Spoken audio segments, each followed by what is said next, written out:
Let's talk. We have the great Vivek Ramaswamy, who is a former candidate for president and is a Trump surrogate and an all-around smart fella.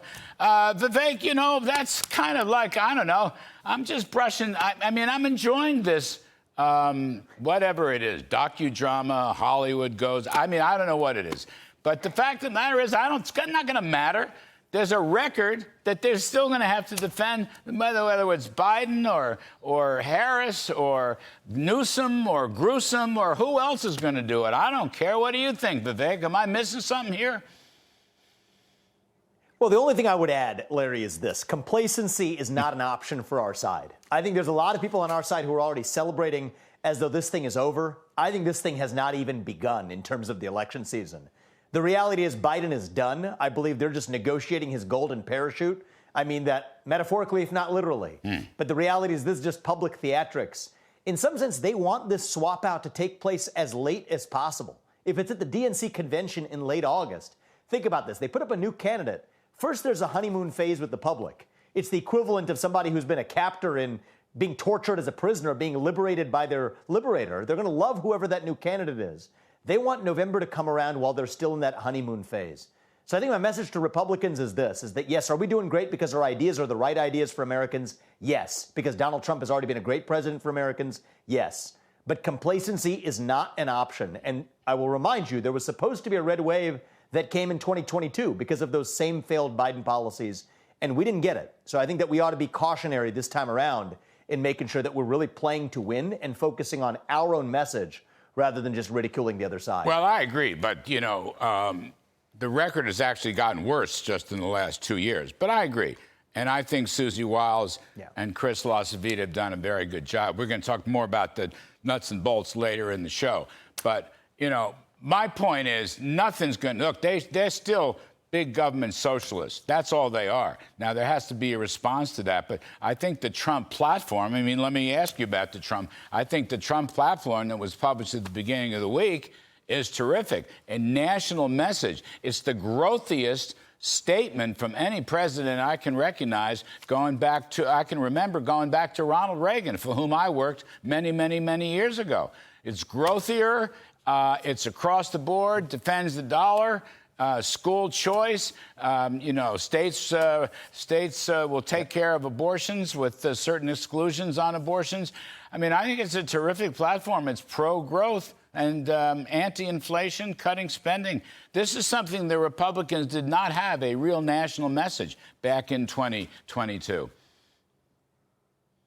I think this allows the Republican Party and Donald Trump to be the leadership that actually unites this country. And think about that, Larry. Joe Biden ran on a message of national unity. He has failed miserably, or we wouldn't be where we are right now.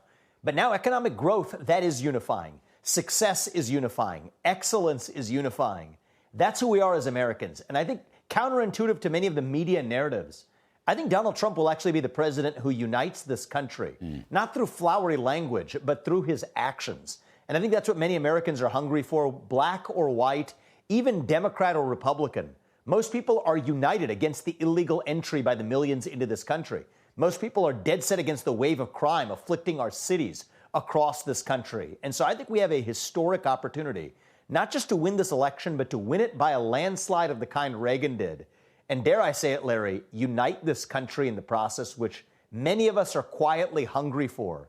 And I think Donald Trump is going to be the guy who has the first chance in a very long time, and I think he's going to do it, to actually reunite one United States of America through action.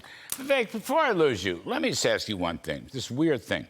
You have this, it's called the SAVE bill, and it simply suggests that in order to vote in this country, you have to have proof of citizenship. And when you've got 10 million new illegal immigrants coming across, it seems to me that's very sensible. Even if you didn't have 10 million, it would still be very sensible. The Democrats are maniacally against this. Biden has said he will veto. This is the party that says it's going to protect democracy, mind you. Student loan guarantees, student loan cancellations. Supreme Court says no. Nah, they're for it anyway. Kamala Harris was touting that today in North Carolina. They don't care about that. They don't even want to have an open convention. In fact, the Democrats don't even want to have a convention. They're going to have a virtual convention in Chicago, which I think is triply pathetic. But why are they so maniacally afraid to have a bill that says you have to have proof of citizenship? Well, I think this is a brilliant bill because it smokes out a lot of those motives in the Democratic Party, Larry. Here's the reality. Why Democrats have turned a blind eye on illegal immigration for so long is that this is a long-run strategy, as they see it, to win elections over the long run. Import long-run potential voters, prevent the export of long-run voters. That's informed the Democratic Party's entire immigration policy. Years ago, they called that a conspiracy theory. Well, you know what? Democrats have been quietly saying it for a long time. Now you see the first bill that's been expressly introduced to do what most Americans expect is reasonable. To vote in this country, you have to be a citizen.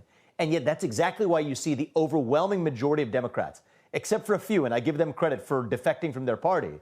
But apart from those fringe few on the Democratic Party that came our way, everybody in the Democratic Party stands against anything that erodes their chance of remaining in power. Yeah. So I thought it was a brilliant move to put that bill up. Yep. And the reality is most Americans are on our side for the rule of law. All right. Vivek, you come to Milwaukee? You going to be at the convention?